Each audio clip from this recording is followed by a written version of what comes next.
Wishing you a happy voyage home. From the halls of Montezuma to the shores of Tripoli, we fight our country's battles in the air and in the sea. First to fight for right and freedom, and to keep our honor clean.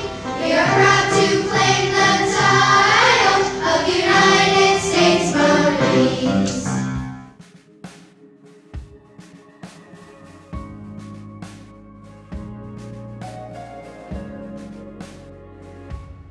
Ladies and gentlemen, please be seated. Good morning, veterans, and welcome to the Shrewsbury Borough School. I would like to thank all of our honored guests, even though we are unable to observe our 22nd annual Veterans Day, our salute to veterans, here at the Shrewsbury Borough School. It is my privilege each year to recognize family members, friends, community members, and distinguished guests for their service and commitment to our country and for their sacrifices while on active duty. This year marks the 101st observance of Armistice Day on November 10th, 1919, which included a 2-minute moment of silence to pay homage to those who had been lost in combat during World War I and for those who yet remained. At the time, Armistice Day was the ceasefire that led to the Treaty of Versailles, which sought a great peace and global reconciliation after the most terrible war the world had ever seen. Since 1954, when President Dwight D. Eisenhower signed the bill proclaiming November 11th as Veterans Day, we have observed this day to honor veterans of all wars. Across the country, Americans will observe this day in a variety of ways, including the President's visit to Arlington National Cemetery. At 11 o'clock on November 11th, the President will lay a wreath at the Tomb of the Unknown Soldier, and the nation will observe a moment of silence, after which a lone bugler will play taps. While those who have died in our nation's service are honored on the last Monday in May, we also remember and honor our military personnel who have given their lives during service to our country today.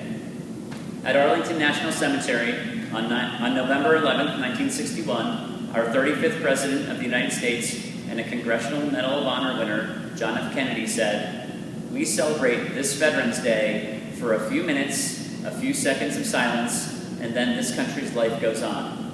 But I think it most appropriate that we recall on this occasion, and on every other moment when we are faced with great responsibilities, the contribution and sacrifice which so many men and women and their families have made in order to permit this country to now occupy its present position of responsibility and freedom, and in order to permit us to gather here today."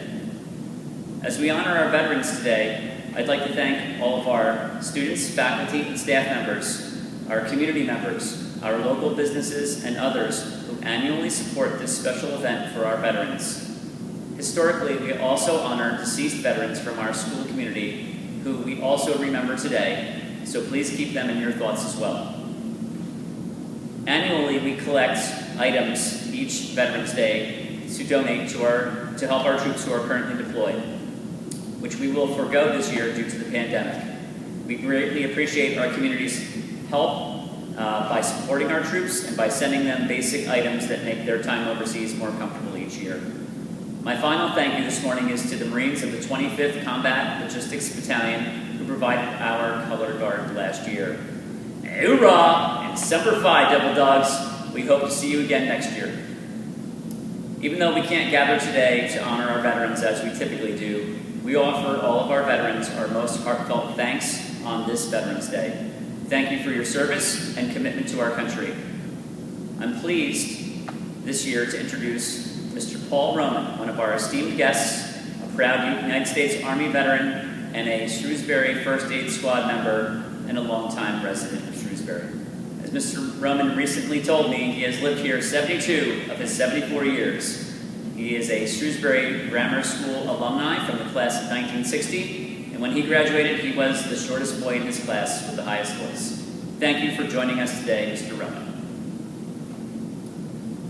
I am pleased to introduce Mayor Eric Anderson to our Veterans Day observance again this year. Thank you for joining us today, Mayor, as we honor our veterans in Shrewsbury and in our school community. Thank you.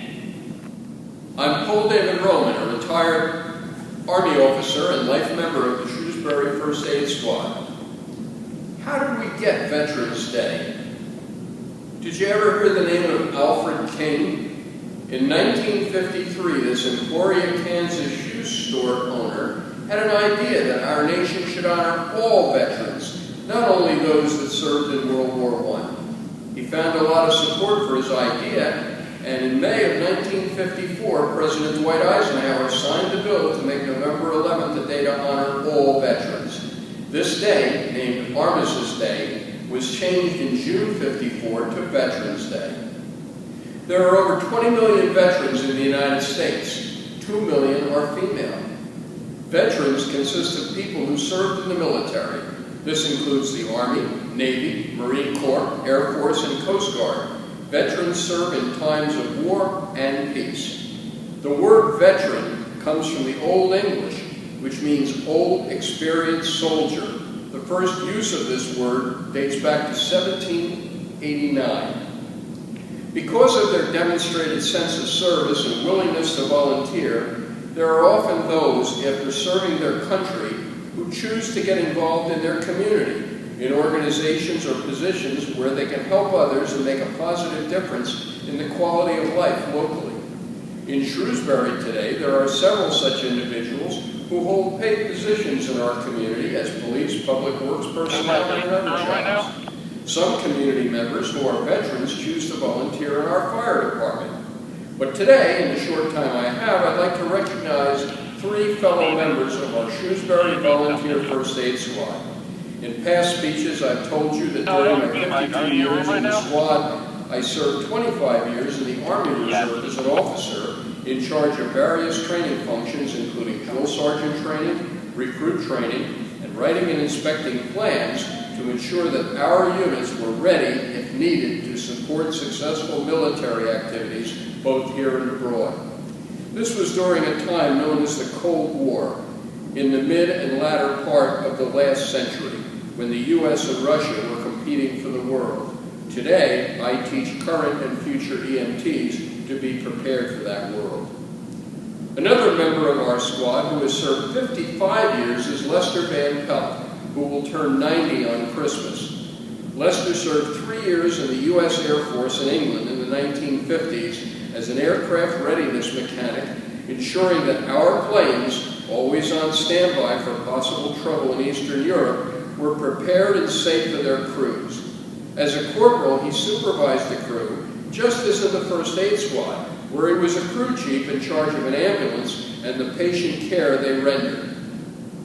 A third squad member, still active after 45 years, is Bill Kelleher, who is also a former mayor of Shrewsbury. Bill served 4 years in the U.S. Navy during the early days of the Vietnam War. As a petty officer aboard a Navy intelligence gathering vessel off the coast of Vietnam, his work was essential to help monitor enemy operations for the benefit of U.S. warfighting success. Today, Bill is a civilian training supervisor for the New Jersey State Police and is an essential ambulance crew leader and seasoned veteran of all sorts of first aid emergencies. Our fourth and most recent veteran in the squad, Jim Irvin, came to us with 30 years of service in the Red Bank Volunteer Fire Department in First Aid. His 5 years with us, based on his civilian and military experience, has helped train many of our younger members. Jim started his military service as an infantryman in the U.S. Marine Corps.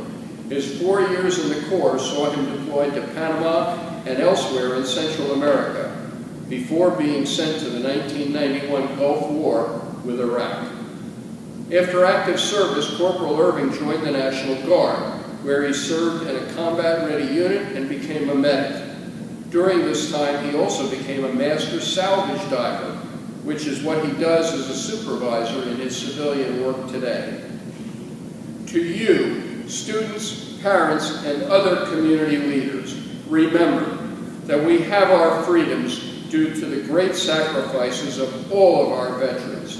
These men and women gave so much for this great nation.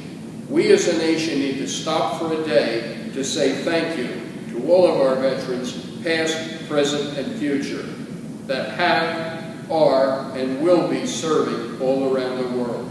Thank you, my fellow veterans. Today we celebrate Veterans Day and honor the current 17.4 million veterans who have served in the greatest military the world has ever known.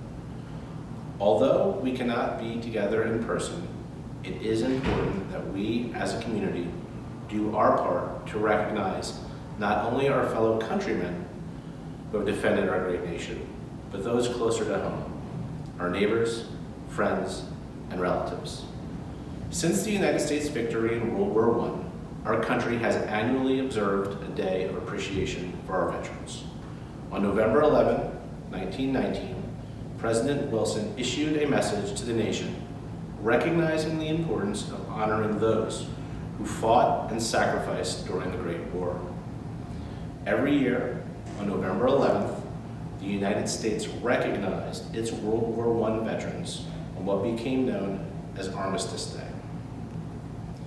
It was not until 1945 that Raymond Weeks, a World War II veteran, pushed for expanding Armistice Day to recognizing all veterans who served our nation. In 1954, Armistice Day officially became known as Veterans Day, recognizing all veterans who served in our 5 branches of the armed forces. Today, it is right and appropriate that we all pause to thank everyone who has put on the uniform and stood up to protect our nation and its citizens. On behalf of the Council and myself, I offer a heartfelt thank you to every veteran for their service to our great nation.